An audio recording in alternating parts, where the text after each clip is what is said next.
Good morning everybody. একাদশ শ্রেণীর ছাত্রছাত্রীদের কাছে বলবো, আজকের আমি এমন একটা টপিক নিয়ে তোমাদের সঙ্গে আলোচনা করব। পুরো ভিডিওটা মন দিয়ে দেখো এবং ওখান থেকে অনেক কোশ্চেন তোমরা কিন্তু ফার্স্ট সেমিস্টারে পাবে।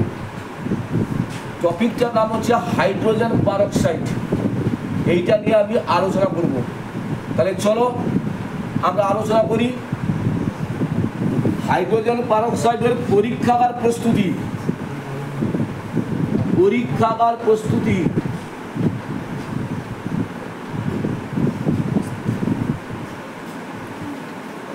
প্রথমে কি নেওয়া হয়? এক হচ্ছে বেরিয়াম পারক্সাইডের লেই।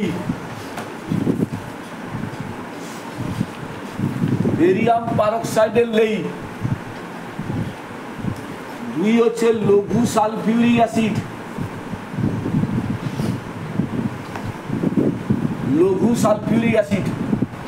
বেরিয়াম পারক্সাইডের লেই BaO2 কণু জল ঠিকঠাক জানা সম্ভব হয়নি। তবে এক্স এর মান সম্ভবত 10। তাহলে H2O2 কে প্রস্তুত করতে গেলে আমার লাগে বেরিয়াম পারক্সাইডের লেই এবং লঘু সালফিউরিক অ্যাসিড। নীতিটা কি? নীতিটা আগে ভালো করে শোনো। একটা পাত্রে, বরফাবৃত পাত্রে, মানে বরফের উপর পাত্রটাকে বসিয়ে দেবো, দিয়ে একটা পাত্রে এইখানে বেরিয়াম পারক্সাইডের লেই নেওয়া হয়েছে। কি নেওয়া হয়েছে? বেরিয়াম পারক্সাইডের লেই BaO2। এর উপর ফোঁটা ফোঁটা করে সালফিউরিক অ্যাসিড ঢালা হয়। ফোঁটা ফোঁটা করে কি ঢালা হয়? সালফিউরিক অ্যাসিড ঢেলে একটা কাঁচের দণ্ড দিয়ে ভালো করে নাড়ানো হয়। তাহলে বেরিয়াম পারক্সাইডের লেই এবং লঘু সালফিউরিক অ্যাসিড পরস্পর মিশে হাইড্রোজেন পারক্সাইড তৈরি হয়। বিক্রিয়াটা কেমন? BaO2 যুক্ত সালফিউরিক অ্যাসিড BaSO4 বেরিয়াম সালফেটের অধক্ষেপ করে যুক্ত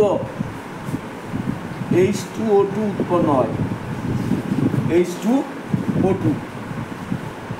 তবে এই যে হচ্ছে পরীক্ষাগার প্রস্তুতি H2O2, এখানে অনেকগুলো প্রশ্নের জন্ম দেয়। ফার্স্ট কোশ্চেন কি? কোশ্চেন নাম্বার 1 হচ্ছে, আমি বেরিয়াম পারক্সাইডের লেই ব্যবহার না করে অনাদ্র বেরিয়াম পারক্সাইড ব্যবহার করলে কি সমস্যা হতো? বুঝেছ? কোশ্চেনটা এটা, অনাদ্র বেরিয়াম পারক্সাইড ব্যবহার করলে কি অসুবিধা হয়? আমি বেরিয়াম পারক্সাইড লেই ব্যবহার না করে না, অনাদ্র বেরিয়াম পারক্সাইডের সঙ্গে লঘু সালফিউরিক অ্যাসিডের বিক্রিয়া H2O2 উৎপন্ন হবে, কিন্তু বিক্রিয়াটি হচ্ছে তাপমোচী বিক্রিয়া। তাপমোচী বিক্রিয়া মানে তাপ উৎপন্ন হবে। আর হাইড্রোজেন পারক্সাইড খুব দুস্থিত পদার্থ।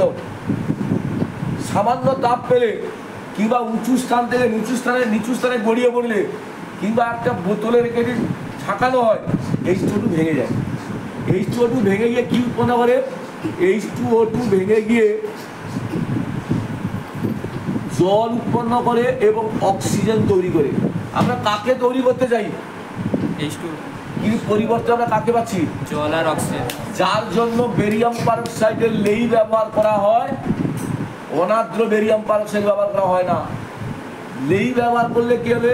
সেখানেও যদি তাপ উৎপন্ন হয়, ওই যে X অণু জল আছে, ওই জলটা তাপটাকে শোষণ করবে। ক্লিয়ার হলো? কোশ্চেন নাম্বার 2, আমি কি সালফিউরিক অ্যাসিড ব্যবহার করেছি? লঘু না গাঢ়?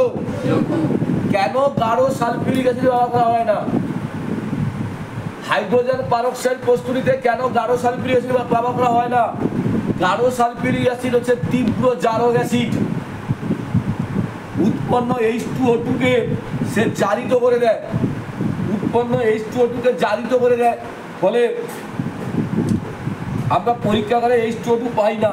তাছাড়া বেরিয়াম পারক্সাইডের সঙ্গে H2O2 বিক্রিয়া, এই বিক্রিয়াটা হচ্ছে তোমার তাপমোচী বিক্রিয়া। তাপ উৎপন্ন হবে। কোশ্চেন নাম্বার 3, আমি বলেছিলাম না কাঁচ দণ্ড দিয়ে নাড়াতে হবে।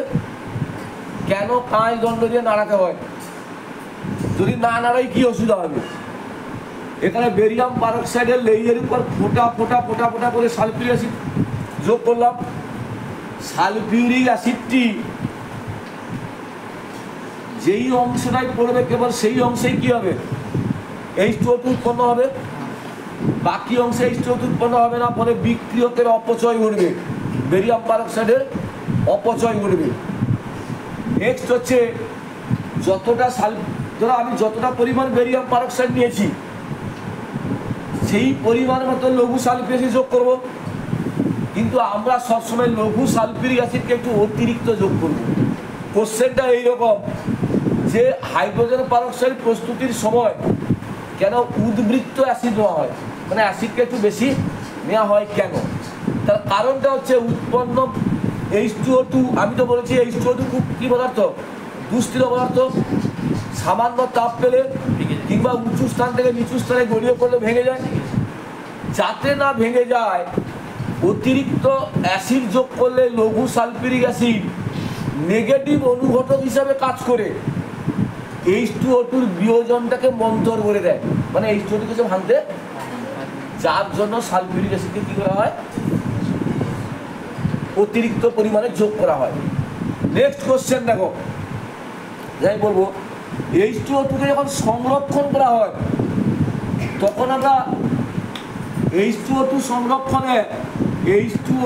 সংরক্ষণে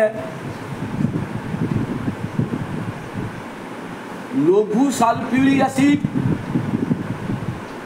ও সিরাপীয় ফসফরিক অ্যাসিড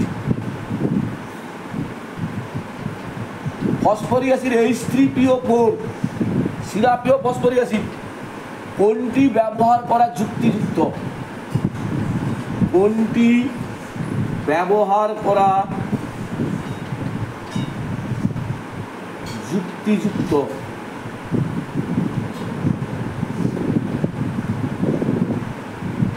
দেখো লঘু সালফিউরিক অ্যাসিড কি করে? নেগেটিভ অনুঘটক হিসেবে ব্যবহৃত হয়ে H2O2-র বিয়োজনটাকে মন্থর করে দেয়। আর সিরাপীয় ফসফরিক অ্যাসিডও একই কাজ করে, নেগেটিভ অনুঘটক হিসেবে কাজ করে H2O2-র বিয়োজনকে মন্থর করে দেয়। তবু কোনটা ব্যবহার করলে সুবিধা হবে? H2O2-র বোতলে যখন H2O2-কে ম্যানুফ্যাকচারিং করে বোতলে করা হয়, H2O2-র সঙ্গে সামান্য পরিমাণ আয়রন কণা থেকে যেতে পারে। আয়রন কণা কি করে? H2O2-র বিয়োজনটাকে ত্বরান্বিত করে দেয়, মানে বাড়িয়ে দেয়। লঘু সালফিউরিক অ্যাসিড চেষ্টা করছে হাইড্রোজেন পারক্সাইডের বিয়োজনটাকে বন্ধ করতে, কিন্তু লৌহ চূর্ণ কি করছে? H2O-কে ভেঙে দিচ্ছে। সেই লৌহ চূর্ণকে H2SO4 কায়দা করতে পারে না। কিন্তু সিরাপীয় ফসফরিক অ্যাসিড কি করে? প্রথমে সে লৌহ চূর্ণের সঙ্গে জটিল যৌগ তৈরি করে ফেলে, করে লৌহ চূর্ণের যে কার্যকারিতা সেটাকে নষ্ট করে। অধিক কিন্তু নেগেটিভ অনুঘটক হিসেবে কাজ করে H2O2 বিয়োজনটাকে মন্থর করে দেয়। তাহলে আমি কোনটা ব্যবহার করব? লঘু সালফিউরিক অ্যাসিড ব্যবহার করব না সিরাপীয় ফসফরিক অ্যাসিড ব্যবহার করব? সিরাপীয় ফসফরিক অ্যাসিড। তাহলে সিরাপীয় ফসফরিক অ্যাসিড দুটো কাজ করে, নেগেটিভ অনুঘটক হিসেবে কাজ করে H2O2-র বিয়োজনটাকে মন্থর করে দেয়। অধিক কিন্তু আর কি করে? আয়রন। যে সমস্ত অশুদ্ধিগুলি বোতলে থেকে যায়, ধরো আয়রন চূর্ণ, তারা H2O2-র বিয়োজনটাকে ত্বরান্বিত করে দেয়, সেটাকেও আক্রমণ করে তার কার্যকারিতাকে নষ্ট করে দেয়। যার জন্য H2O2-কে সংরক্ষণের সময় সিরাপীয় ফসফরিক অ্যাসিড ব্যবহার করা অধিক যুক্তিযুক্ত। ক্লিয়ার? এবার দেখো H2O2 প্রস্তুতির আধুনিক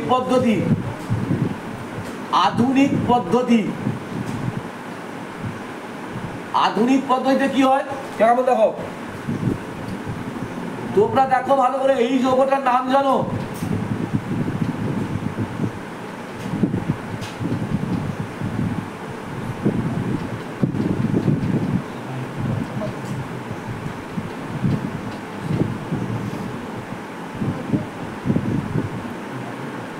এই যৌগটা হচ্ছে 2-ইথাইল অ্যান্থ্রাকুইনল। 2-ইথাইল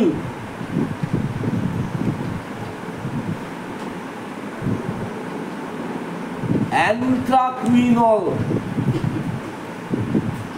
একে জারিত করে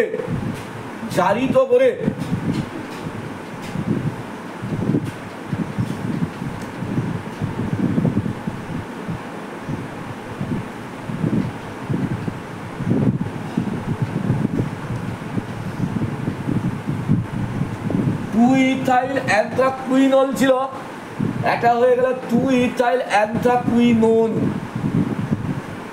2-ইথাইল অ্যান্থ্রাকুইনোন যুক্ত H2O2 উৎপন্ন করা হয়। হ্যাঁ, আচ্ছা 2-ইথাইল অ্যান্থ্রাকুইনোন এবং H2O2 উৎপন্ন হয়। এখানে দেখো পরীক্ষায় কেমন প্রশ্ন পড়ে মালবুঝ আছে যে H2O2 প্রস্তুতির আধুনিক পদ্ধতিতে যে পদার্থটি ব্যবহার করা হয় 3-ইথাইল অ্যান্থ্রাকুইনল, 2-ইথাইল অ্যান্থ্রাকুইনল, 4-অ্যান্থ্রাকুইনল, ইথাইল অ্যান্থ্রাকুইনল, তাই 2-ইথাইল অ্যান্থ্রাকুইনল এটা হচ্ছে H2O2 আধুনিক পদ্ধতি। নেক্সট দেখো H2O2 প্রস্তুতির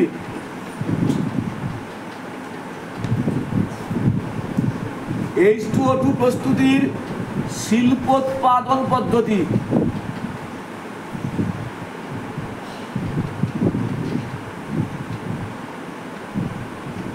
H2O2 শিল্পোৎপাদন পদ্ধতি, শিল্পে কিভাবে ব্যবহার করা হয় ভালো করে দেখো। প্রথমে কি করা হয়,